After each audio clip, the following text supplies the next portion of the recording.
I'm here with Trig Bungard, who is with CCA, an organization that's been really focusing on outreach with the homeless community here in Colorado Springs.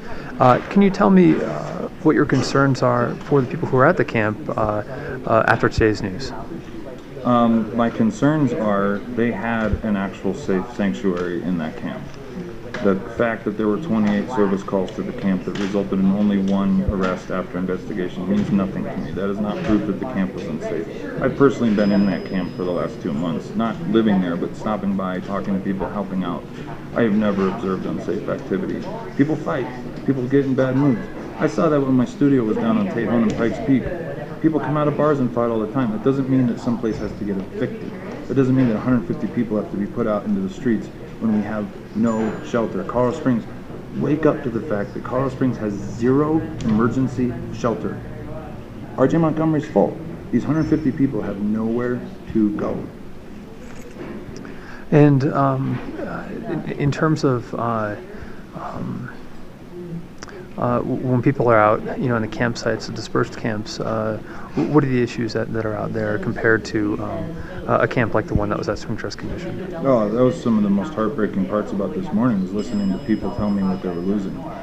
I mean, when they're camping out in the open spaces and along the greenways, they are in small groups and they have no possession security because they can't have people watch all their stuff all the time. So they're constantly losing property, they're constantly losing survival equipment.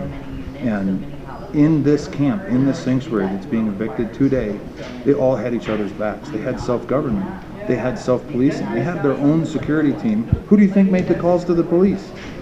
This is insanity. I cannot believe that the city is doing this with no viable solutions for where these people should go. And to get the CSPD to say whether or not they're enforcing no camping on these very people they're evicting, you can't get a straight answer out of them.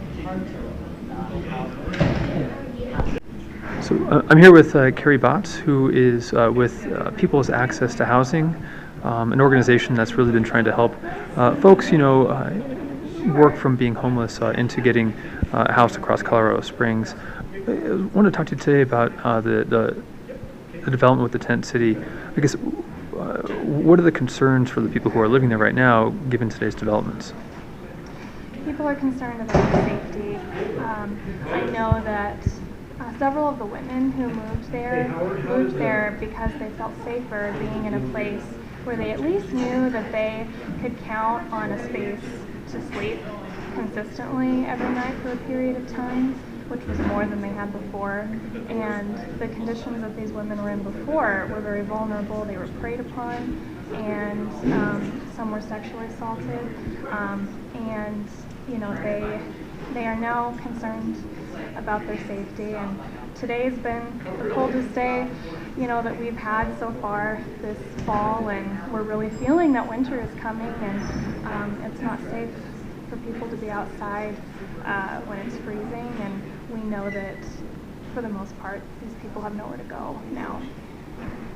So have you been able to talk to many folks today, and what are people saying they're going to do between now and when the shelters open in November?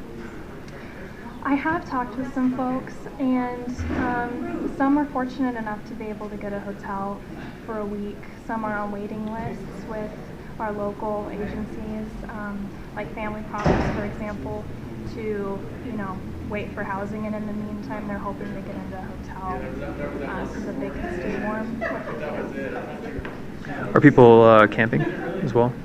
Yes, there are people camping.